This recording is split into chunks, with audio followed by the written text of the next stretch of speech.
Rolling. Welcome to Plank Talk, this very fine Wednesday evening. I hear you were in this show called Chairs. Describe it in one sentence. Man one rules the world. Who is Man One? Man one is the god or king-like figure in this story. And you can tell because he's better looking and more eloquent. And yeah. And so you are playing, it's Colby, right? Yes. Allison, nice to meet you. Nice to meet you. And Colby, you're playing who in this show? Man one. Oh, yeah. Of course. Excellent. Mm-hmm. Man one. Is there anyone else in the show who I should be speaking with? No. No? No. There are extras in the show. Oh, I see. Man 2, Man 3. Small speaking roles. And how was it? What was it like working with Man 2 and Man 3? If you can you describe that for me? Forgettable. Average. Oh. Yeah. Not really noteworthy.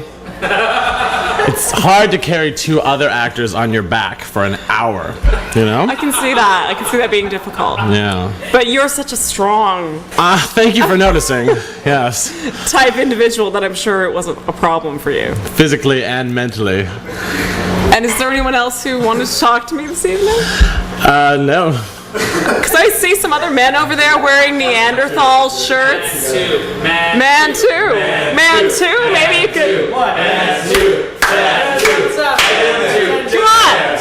You'll have to excuse me. I'd like to speak with. It's my turn to talk. Is that okay with you? It's fine. Okay. I have to ask his permission or he gets I can see really that. upset. Allison. Cameron. Nice to meet you, Nice Cameron. to meet you. Absolutely. So, Chairs. Yeah.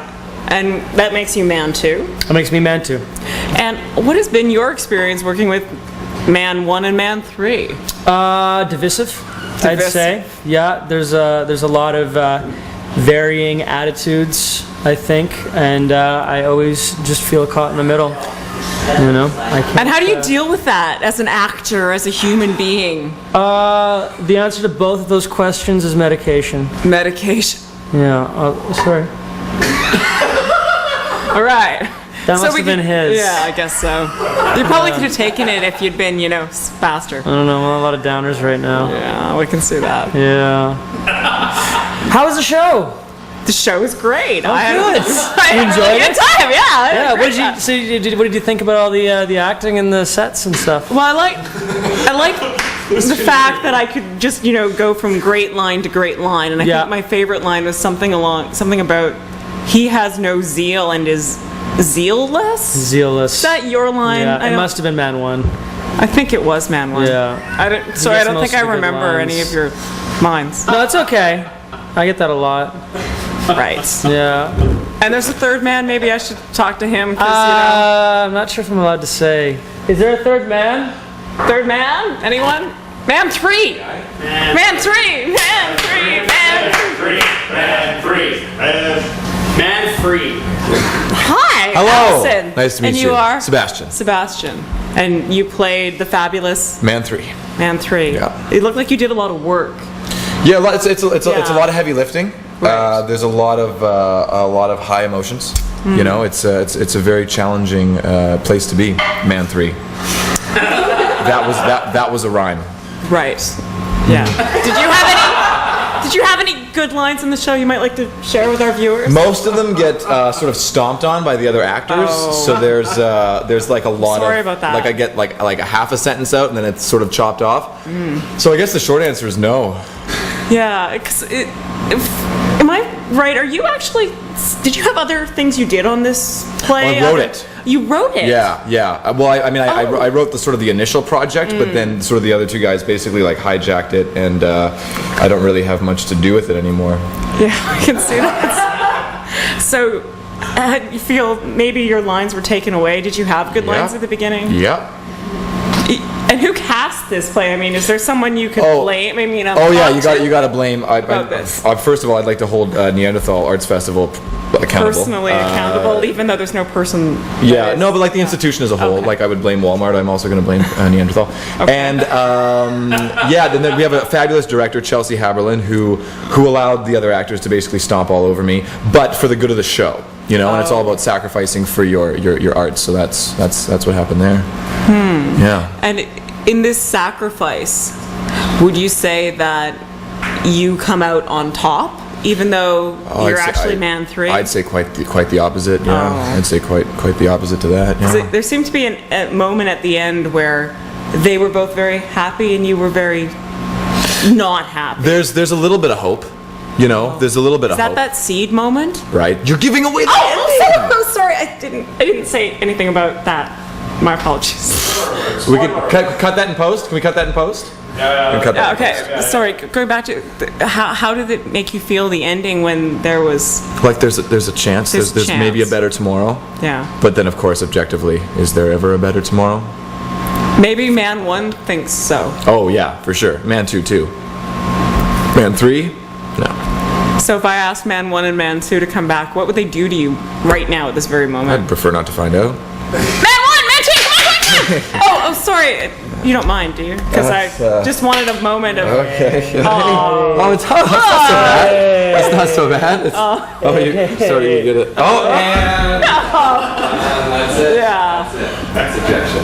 Okay. And it's so nice to see you again. It's nice to be seen. Because really, I think you kind of are the cutest. Thank you. Is that like just watch? There's a lot of skin in the show. There is a lot of skin. We are slutty in this show. Hey. He's taller than you right now. Is that a problem? Yes, it is a problem. But you're on the chair. Yes, I am. But what does that mean? If he's taller than you, but you're on the chair, who has the power? The man in the chair. I don't know. Very drowsy chaperone. You guys know I wrote the show, right? Like I wrote it. Like it's actually my show. I thought you said they were really. Can I? Do you want to ask me something? Maybe some more questions, or? Oh well, if you wrote the show. I wrote it. It's my play. Where did it my play. come from? Is it somewhere in your mind? Well, or I had a lot of influences. Really, there were a lot of sort of. Yeah. He's good. Yeah, Brecht, love Brecht, Harold Pinter, David Mamet, Sam Shepard. Right. There's a lot of influences in the play throughout the entire, from all of those. Great. Any women? Were there any women playwrights who might have, influenced you? Because really, it's nice that all these men did, but Susan Laurie Parks. Tell us about the women who influence your work. Oh, absolutely. Susan Laurie Parks, a fantastic female playwright. Love her. Tracy Letts is actually a man, but he's got a first name Tracy. Right, so that's probably like. That's not big. Oh, man 2 went away. He just. Oh, Sarah Kane. Sarah Kane's phenomenal. Why didn't you put any female characters in the show? That's a great question. As a woman, I was really wondering about that myself. Because they would have been hurt by these two jerks. So I wanted to protect. Because you have sort of longish hair, you may have maybe represented. You're saying he is the female character. I could be the Jungian anima to his animus, maybe. Sorry, who's getting an enema?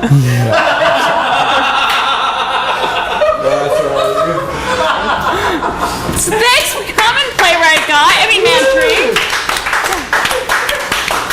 I think he's just sensitive because he was born a woman. This is happening a lot in this festival. And then my brother got pregnant. That's right. Don't plug other shows. Edit that in post.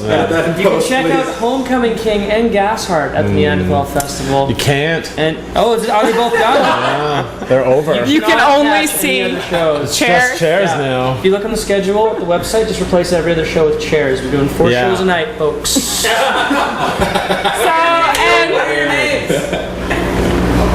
I'm Colby Wilson. I'm Cameron Anderson. And Sebastian Archibald. And I'm Alison McGray, and this has been a very, very, very wonderful edition of Plank Talks at Neanderthal 2011. Thank you.